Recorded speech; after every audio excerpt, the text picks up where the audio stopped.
আসসালামু আলাইকুম। আপনারা যে যেখান থেকে আমার ভিডিওটা দেখছেন, আপনাদের সকলের প্রতি রইল আমার পক্ষ থেকে দোয়া আর ভালোবাসা। আর এই ঈদের দিন সন্ধ্যার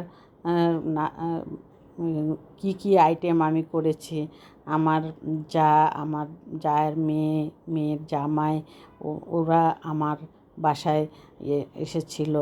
আমি দাওয়াত করেছিলাম যে ঈদের দিন অন্তত আমার বাসায় একবেলা অন্তত খাওয়া দাওয়ার ব্যবস্থা করলে ওরা একটু এসে একটু আনন্দ ফুর্তি করবে, আর সাথে আমরাও একসাথে অনেক মজা করব সেই চিন্তা করে ওদেরকে ডেকেছিলাম যে আমাদের বাসায় এসে একটু সময় নিয়ে চলে আসলে সময়টা পার হবে।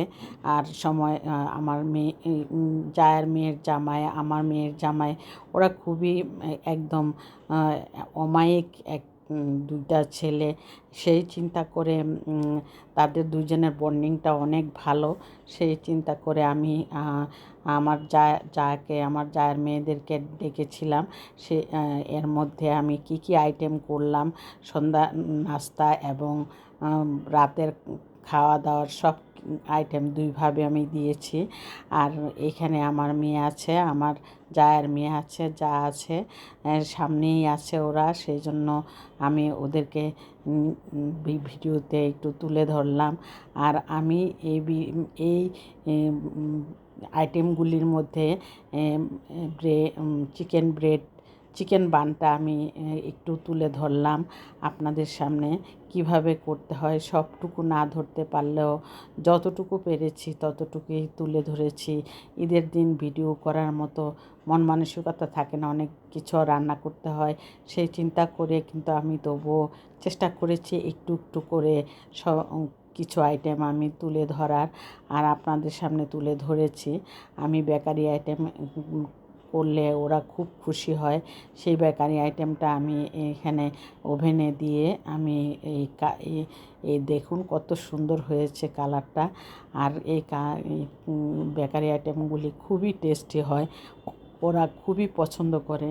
আর আমার ভিডিওটা যদি আপনাদের কাছে একটু হলেও ভালো লেগে থাকে, অবশ্যই একটি লাইক দিয়ে কন্টিনিউ করবেন, সাবস্ক্রাইব করে অল বাটনে প্রেস করে রাখবেন, আর নোটিফিকেশান যাতে আপনাদের সামনে চলে আসে, তারপর আপনারা একটু আমার ভিডিওটা কন্টিনিউ করতে পারবেন।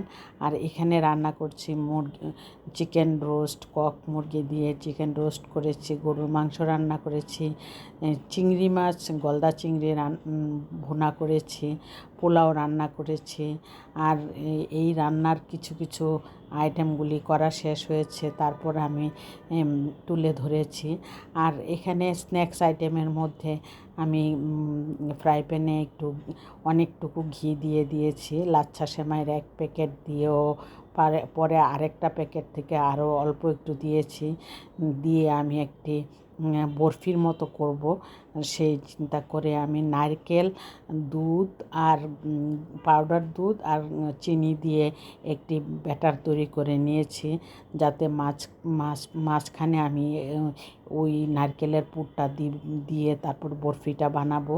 আর সেই চিন্তা করে আমি এখানে 1 প্যাকেট সেমাই, তারপরে হাফ প্যাকেট আরও ছিল, আর হাফ প্যাকেটের থেকেও বেশি ছিল, ওইটাও আমি দিয়ে দিয়েছি, কারণ মেহমান থাকলে এগুলি খাওয়া প্রায় হবে, যদি শর্ট না পড়ে যাতে, সেই জন্য আমি বেশি করে বানিয়েছি। সব কিছুই আমি বেশি বেশি করে বানিয়েছি।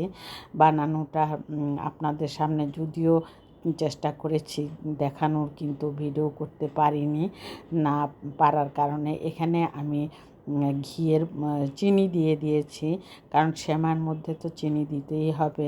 সেই চিন্তা করে আমি এখানে সেমাইটা চিনি দিয়ে ভেজে নিচ্ছি। আর পাউডার দুধ দিয়েছি এখানে, প্রায় 3-4 চামচ পাউডার দুধ দিয়েছি, যাতে টেস্টি হয় সেমাইয়ের বরফির। খেতে গেলে দুধ আর চিনির মিশ্রণে একটা খুবই টেস্টি একটা বরফি হবে। সেই চিন্তা করে কিন্তু আমি এইভাবে ভেজে নিচ্ছি। অনেকক্ষণ ভেজে নেওয়ার পরে চিনিটা যতক্ষণ পর্যন্ত না গলে যাবে ততক্ষণ পর্যন্ত কিন্তু ভাজতে হবে, অল্প আঁচে, কিন্তু বেশি আঁচে ভাজলে কিন্তু এটা একদমই পুড়ে যাবে। আর এই জন্য একদম লো হিটে এই সেমাইটা ভাজতে হবে। লাচ্ছা সেমাই একদমই খুবই সেনসিটিভ সেমাই, যে একটু নিচে লাগলেই কালো হয়ে যায়। এর মধ্যে আমি একটু ফুড কালার দিয়েছিলাম, সেমাইটা ভাজার মধ্যে ইয়েলো ফুড কালার দিয়েছিলাম যাতে কালারটা একটু সুন্দর আসে। সেই লাচ্ছা সেমাইয়ের বরফিটা দেখুন কেমন হয়েছে। মাঝখানে কিন্তু আমি নারিকেলের পুর দিয়েছি। এটা খেতে খুবই সুস্বাদু হয়েছে।